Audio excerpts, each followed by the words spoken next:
Hey guys, this is just a short before and after video of the upgrade that I've done. I went ahead and purchased the Whiteline grip activator kit, which comes with the front and rear sway bar, and also comes with the end links and bushes, the D bushes for the sway bar. In this video, I also replaced the front control arm lower bushes as well. Just showing the rear sway bar now, D bushes and end links.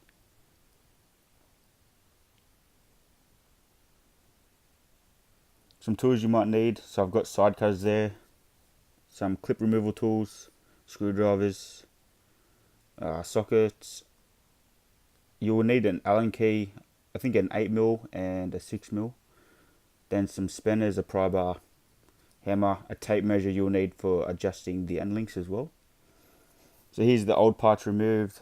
This is the front sway bar with the end links still attached and the bushes still on. And then you have the control arm bush, that's the front one. And then we go on to the rear bushing as well. And then there we have the rear sway bar and end links and D bushes.